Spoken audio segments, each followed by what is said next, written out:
What up, y'all? It's your man, Abuamerican. Decided to do this one outside. I don't normally do it because people look at you crazy when you walk down the street talking to your camera, but hey, whatever. It is what it is. It's not like I give a damn anyway what people think. So, this is probably going to be the last installment on in-group preferences and the R-selected behaviors of the African-American community.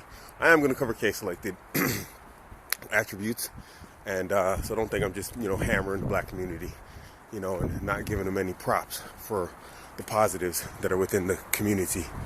This is why I don't film outside, freaking inconsistent lighting. Anyway, I wanted to give a shout out to Hobbits to Hobbs. He reminded me of a couple of things that are very important that I forgot to cover, and I should have probably covered in the first video or the second video on loyalty and in-group preference. So in this video, I'm going to cover those points, and I'm also going to cover the Black Lives Matter movement. Now, when it comes to in-groups, you have to remember K-selected species are generally predator species, and therefore they are tournament species. There are, like I said, pair bonding tournament species, combined humanity, wolves, a few others, but we're not going to go into those details. And within those groups where they have their in-group loyalty and their groups, you will find that there are rules to abide by. Now, these rules are for resources, territory, reproduction, and a few other things. If one member of the group goes outside the bounds of the set rules, and you don't have to be intelligent for this, even wolves have these, these tournament rules for reproduction. If you go outside of these rules, then there are consequences, and it could be expulsion from the group, which can be fatal if you're in the wild or in the wilderness. Say you're in a tribe in the middle of the wilderness, and there's hostile tribes and animals around, and you get expelled from your tribe, you're in big trouble, right? Same thing with wolves. Or it can just lead, if the offense is big enough, it can lead to you being killed.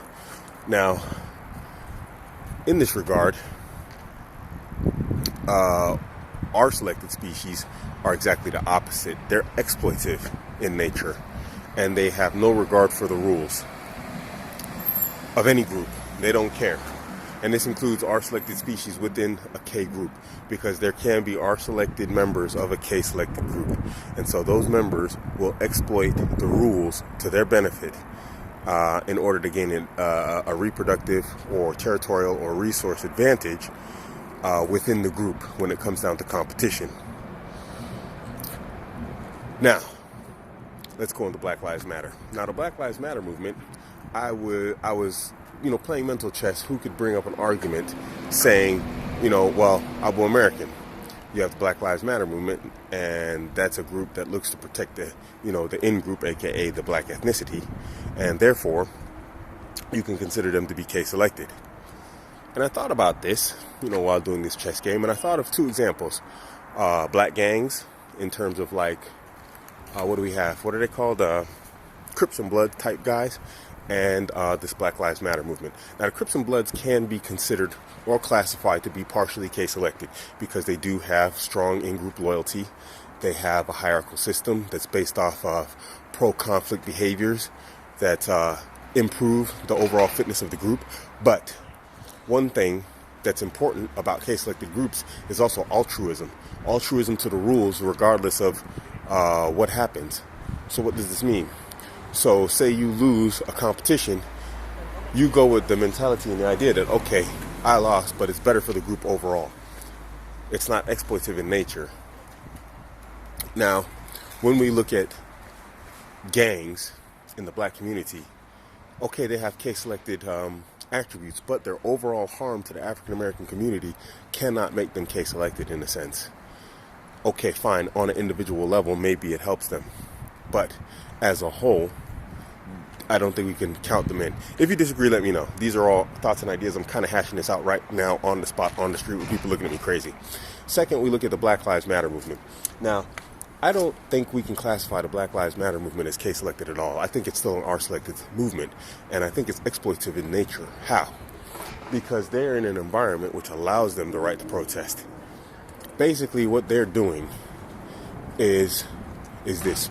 We currently have the rabbits protesting to the wolves to stop killing us.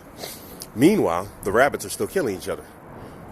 In human terms, black people protesting about white police killing black people, all the while black people are still killing black people and no one's protesting.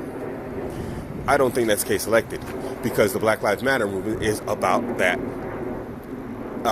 in its specificness, about black lives. So do black lives only matter when white people are killing them?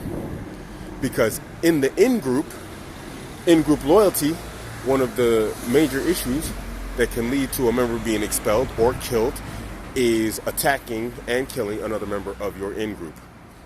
So I don't think you can consider the BLM movement to be a case-elected movement. Anyway, this is just an idea. Let me know what you think. This is your man, Abuamerican. Catch me on Instagram, Twitter, and Facebook. I'm out.